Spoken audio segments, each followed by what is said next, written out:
Friends എല്ലാവർക്കും 8.0യുടെ പുതിയ എപ്പിസോഡിലേക്ക് സ്വാഗതം. ഇന്നത്തെ എപ്പിസോഡ് നമ്മൾ എത്തിയിരിക്കുന്നത് കാൽക്കുലേറ്ററൊക്കെ വെച്ചിട്ട് നമ്മളെ കാൽക്കുലേഷൻസ് ഒക്കെ സിമ്പിൾ ആക്കാനുള്ള ഒരു മെത്തേഡുമായിട്ടാണ്. അതായത് നമ്മൾ അരിത്തമാറ്റിക് മീൻ അതുപോലെ തന്നെ മീഡിയൻ ഇത്തരത്തിലുള്ള സ്റ്റാറ്റിസ്റ്റിക്കൽ ആക്കിയിട്ടുള്ള കുറച്ച് കാൽക്കുലേഷൻസ് ഒക്കെ നടത്തുമ്പോൾ നമുക്ക് ടേബിൾ വരച്ചതിന് ശേഷം കാൽക്കുലേഷൻ നടത്താനായിട്ടുള്ള അവസരങ്ങൾ വരും. അപ്പോൾ ആ രീതിയിലൊക്കെ ക്വസ്റ്റ്യൻസ് ഒക്കെ വരുമ്പം നമുക്കതിൽ ടേബിളൊക്കെ തെറ്റൊന്നും പറ്റാണ്ട് നമ്പറുകളൊക്കെ കറക്റ്റ് മൾട്ടിപ്ലൈ ചെയ്യാനും ഡിവിഷൻ ചെയ്യാനുള്ള ഒരു മെത്തേഡായിട്ടാണ് നമ്മൾ ഇന്നത്തെ എപ്പിസോഡിൽ വന്നിട്ടുള്ളത്. അപ്പോൾ ഇവിടെ അരിത്തമാറ്റിക് മീൻ കാണേണ്ട ഒരു ക്വസ്റ്റ്യനും അതുമായിട്ട് ബന്ധപ്പെട്ടിട്ട് കുറച്ച് അതിൻ്റെ ഉത്തരങ്ങളെല്ലാം സോൾവ് ചെയ്ത് എടുത്ത് തന്നെ എഴുതിയിട്ടുണ്ട്. അപ്പോൾ ഇന്നത്തെ എപ്പിസോഡിൽ പറയാനുള്ള വെച്ചാൽ ഇവിടെ നമുക്ക് അരിത്തമാറ്റിക് മീൻ കാണേണ്ട ഒരു ഇക്വേഷൻ, അതായത് എക്സ് ബാർ കാണേണ്ട ഇക്വേഷൻ നമുക്കറിയാം. X bar is equal to summation of X I into F I divide by N ആണ്. ഇവിടെ നമുക്ക് ക്ലാസ്, അതായത് എക്സ് ഐ ഒബ്സർവേഷൻസ് തന്നിട്ടുള്ളത് ഗ്രൂപ്പ്ഡ് ഡാറ്റ ആയിട്ടാണ്. അതിൽ നമ്മൾ എക്സ് ഐയുടെ വാല്യൂ വേർതിരിച്ചെടുത്തു. അതിനുശേഷം നമ്മളിവിടെ summation of X I into F I എന്നുള്ളൊരു ടേം കാണാൻ വേണ്ടിയിട്ട് നമുക്ക് ഇവിടുത്തെ ഫ്രീക്വൻസിനെയും അതേപോലെ തന്നെ ഒബ്സർവേഷനെയും മൾട്ടിപ്ലിക്കേറ്റ് ചെയ്തിട്ട് എക്സ് ഐ എഫ് ഐ എന്നുള്ള ഒരു കോളത്തിൽ അതിൻ്റെ ഉത്തരങ്ങൾ എഴുതേണ്ടതായിട്ട് വരും. അപ്പോൾ ആ ഒരു കോളം നമ്മൾ ഉണ്ടാക്കുകയാണെങ്കിൽ, അതായത് ആ കോളം ഫില്ല് ചെയ്യുകയാണെങ്കിൽ നമ്മൾ എഫ് ഐനെയും എക്സ് ഐനെയും തമ്മിൽ ഗുണിച്ചെഴുതും. ഇപ്പം ഞാൻ കാൽക്കുലേറ്ററിൽ ടൈപ്പ് ചെയ്യുന്ന പോലെ ആദ്യം ഒരു കണക്ക് ചെയ്തു, അതിനുശേഷം പേന എടുത്തിട്ട് അത് എഴുതി, ശേഷം അടുത്ത കണക്ക് ചെയ്തു, ശേഷം അത് എഴുതി. ആ രീതിയിൽ നമ്മൾ ടൈപ്പ് ചെയ്തു എഴുതി ആ രീതിയിലാണ് എഴുതുക. അപ്പം ചില സമയം ഇവിടെ 2 അക്ക നമ്പറോ 1 അക്ക നമ്പറുകളേ ഉള്ളൂ, ചിലപ്പോൾ 4 അക്ക നമ്പറുകളൊക്കെ ആണെങ്കിൽ ടൈപ്പ് ചെയ്യുമ്പം തെറ്റ് വരാണ്ട ഒരു ചാൻസ് ഉണ്ട്. അപ്പോൾ ഈ ഒരു തെറ്റ് വരാണ്ട ഒരു ചാൻസ് ഒഴിവാക്കിക്കൊണ്ട് നമുക്ക് സിമ്പിളായിട്ട്, അതായത് ടൈപ്പ് ചെയ്ത് എഴുതി ആ മെക്കാനിസം മാറ്റിക്കൊണ്ട് കാൽക്കുലേറ്ററിലെ കഴ്സർ കീയിലെ കോപ്പി ബട്ടൺ ഉപയോഗിച്ചിട്ട് ആദ്യം ടൈപ്പ് ചെയ്യുക, അതിനുശേഷം എഴുതുക. ആ ഒരു മെക്കാനിസത്തിലേക്ക് കൂടിയാണ് ഇന്നത്തെ എപ്പിസോഡ് നമ്മൾ പറയാൻ പോകുന്നത്. അപ്പോൾ ആദ്യം നമുക്ക് ചെയ്യേണ്ട കണക്കുകളൊക്കെ നമ്മൾ ടൈപ്പ് ചെയ്ത് വെക്കുക. ആദ്യം നമ്മൾ 2 × 15 ടൈപ്പ് ചെയ്തു, ഈക്വൽ അടിച്ചു. ശേഷം അടുത്ത കണക്ക് 70 × 25 അടിച്ചു. ശേഷം 17 × 35 ഈക്വൽ അടിച്ചു.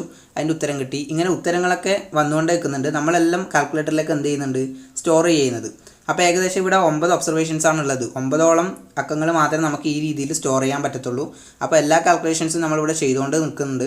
അപ്പോൾ 9ൽ കൂടുതലൊക്കെ ആണെങ്കിൽ നമുക്ക് സ്റ്റോർ ചെയ്യാൻ പറ്റില്ല. 9ൽ കുറവോ ആണെങ്കിൽ നമുക്ക് ഈ കോപ്പി ബട്ടൺ ഉപയോഗിച്ചിട്ട് സിമ്പിളാക്കിയിട്ട് സ്റ്റോർ ചെയ്തിട്ട് എല്ലാം നമുക്ക് നിരത്തി എഴുതാൻ പറ്റും. അതായത് തെറ്റൊന്നും പറ്റാത്ത വിധത്തിൽ എഴുതാൻ പറ്റും.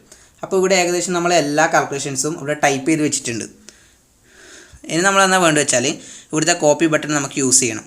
അപ്പോൾ ആദ്യം തന്നെ നമ്മൾ വേണ്ടത് വെച്ചാൽ കോപ്പി ബട്ടൺ ഒന്ന് ക്ലിക്ക് ചെയ്യുമ്പം നമ്മൾ നേരത്തെ ചെയ്ത ആൻസർ വരും. ഇപ്പം ഈ 1 × 95 ലാസ്റ്റത്തെ ആ ഒരു ആൻസറാണ്. അതായത് 1 × 95 ആണ് നമ്മൾ ലാസ്റ്റ് ചെയ്ത ആ ഒരു ഒബ്സർവേഷൻ്റെ ആൻസറാണ്. F I into X I ആണ്. ശേഷം കോപ്പി ഒരിക്കൽ ക്ലിക്ക് ചെയ്താൽ അതിന് മുകളിലത്തെ ആൻസർ നമുക്ക് കിട്ടും. അതായത് 170 കിട്ടും. അതായത് 2 × 85. അപ്പോൾ പിന്നെയും ഈ കോപ്പി ക്ലിക്ക് ചെയ്തുകൊണ്ടേ ഇരുന്നാൽ നമുക്ക് ഓരോ ഉത്തരങ്ങളും മുകളിലേക്ക് കയറിപ്പോകുന്നതായിട്ട് കാണാൻ പറ്റും. അങ്ങനെ നമ്മളിത് കുറേ പ്രാവശ്യം നിൽക്കുക. എന്നിട്ട് നമ്മൾ ആദ്യത്തെ ആ ഒരു മൾട്ടിപ്ലിക്കേറ്റ് ചെയ്ത ആ ഒരു അക്കത്തിലേക്ക് എത്തിക്കുക, അതായത് 2 × 15 എത്തിക്കുക. അപ്പോൾ ആദ്യം ചെയ്ത ആ ഒരു മൾട്ടിപ്ലിക്കേഷനിലേക്ക് എത്തിയിട്ടുണ്ട്. അതിനുശേഷം നമ്മൾ വേണ്ടത് ഇവിടെ ഷിഫ്റ്റ് പ്രസ് ചെയ്തതിന് ശേഷം കോപ്പി ബട്ടൺ പ്രസ് ചെയ്യുക. അപ്പോൾ ഇവിടെ ഷിഫ്റ്റ് ഞാൻ പ്രസ് ചെയ്തു. അപ്പോൾ ഷിഫ്റ്റ് ഇവിടെ എനബിൾ ആയിട്ടുണ്ട്. അതിനുശേഷം നമുക്കിവിടെ കോപ്പി ബട്ടൺ പ്രസ് ചെയ്യാം.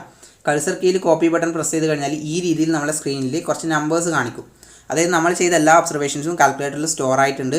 അപ്പോൾ ഇനി നമുക്ക് ഇവിടുന്ന് സിമ്പിളായിട്ട് ഉത്തരം എഴുതാൻ പറ്റും. ഇനി എന്താ വേണ്ടത് വെച്ചാൽ നമ്മളിവിടെ വേറൊരു സ്വിച്ചും ഞെക്കേണ്ട ആവശ്യമില്ല, ഡയറക്റ്റ് പോയിട്ട് ഈക്വൽ അടിച്ചാൽ മതിയാകും.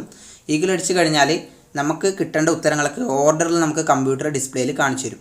അപ്പോൾ ആദ്യം പേന എടുക്കുക, അതിനുശേഷം നമ്മൾ ഈക്വൽ ബട്ടൺ പ്രസ് ചെയ്യുക. ശേഷം ഓരോന്ന് എഴുതുക. 2 × 15 30 എന്ന് കാണിച്ചു തരും. അടുത്ത ഒന്നുകൂടി ക്ലിക്ക് ചെയ്താൽ 175 കാണിച്ചു തരും. ഒന്നുകൂടി ക്ലിക്ക് ചെയ്താൽ 595 കാണിച്ചു തരും. അങ്ങനെ ക്ലിക്ക് ചെയ്തുകൊണ്ടെന്നാൽ നമുക്ക് കിട്ടേണ്ട എല്ലാ ഉത്തരവും ഇങ്ങനെ ഓർഡറിൽ കിട്ടും. അതായത് തെറ്റുണ്ടാവില്ല. അവിടെ ഡിസ്പ് എന്ന് പറഞ്ഞിട്ടൊരു ഒരു സംഭവം സ്ക്രീനിൽ എനബിളായിട്ട് കാണാൻ പറ്റും. അതായത് നമ്മൾ ചെയ്ത കാൽക്കുലേഷൻസ് ഒക്കെ ഡിസ്പ്ലേയിൽ കാണിച്ചു തരികയാണ് ചെയ്യുന്നത്. അപ്പോൾ ഈ ഒരു മെക്കാനിസം ഉപയോഗിച്ചിട്ട്, അതായത് ഈ ഒരു കോപ്പി ബട്ടൺ ഉപയോഗിച്ചിട്ട് നമുക്ക് വളരെ എളുപ്പത്തിൽ നമുക്ക് കിട്ടിയിരിക്കുന്ന എല്ലാ കാൽക്കുലേഷൻസും വളരെ സിമ്പിളായിട്ട് ചെയ്യാൻ പറ്റും. ഇവിടെ മൾട്ടിപ്ലിക്കേഷൻ മാത്രമേ നമ്മൾ ഈ കോപ്പി ബട്ടൺ ഉപയോഗിച്ച് ചെയ്തിട്ടുള്ളൂ. അപ്പോൾ ഇവിടെ ഡിവിഷനും സബ്സ്ട്രാക്ഷനും മൾട്ടിപ്ലിക്കേഷനും എല്ലാ തരത്തിലുള്ള മാത്തമാറ്റിക്കൽ ഓപ്പറേഷൻസും നമുക്ക് ഈ ഒരു രീതിയിൽ ചെയ്യാൻ പറ്റും. അപ്പോൾ ഈ കോപ്പി ബട്ടണൊക്കെ നിങ്ങൾ യൂസ് ചെയ്ത് നോക്കുക, നിങ്ങൾക്ക് ഉപകാരപ്പെടും. ഈ ഒരു മെക്കാനിസം കാണുമ്പോൾ കുറച്ച് ബുദ്ധിമുട്ടായിട്ട് തോന്നുമെങ്കിലും വളരെ സിമ്പിളാണ്. നിങ്ങൾ ശീലിച്ച് കഴിഞ്ഞാൽ, അതായത് ഈ ഒരു മെക്കാനിസം നിങ്ങൾ പഠിച്ചു കഴിഞ്ഞാൽ നിങ്ങൾക്കത് ഉപകാരപ്പെടും. പല ഇത്തരത്തിലുള്ള കണക്കുകൾ, അതായത് മീഡിയൻ മീൻ ഇതൊക്കെ കാണുമ്പം എന്തായാലും നിങ്ങൾക്ക് തീർച്ചയായിട്ടും ഇത് ഉപകാരപ്പെടും. അപ്പോൾ ഇന്നത്തെ എപ്പിസോഡ് നമ്മളിവിടെ വൈൻഡപ്പ് ചെയ്യാൻ പോക്കാണ്. അടുത്തൊരു എപ്പിസോഡിൽ ഇതിൽ നല്ല കണ്ടന്റുകളും അതേപോലെ തന്നെ ഇതിൽ നല്ല വീഡിയോകളായിട്ട് നമുക്ക് വീണ്ടും കണ്ടുമുട്ടാം. So it's me Vishnu Cheruvakkara signing of.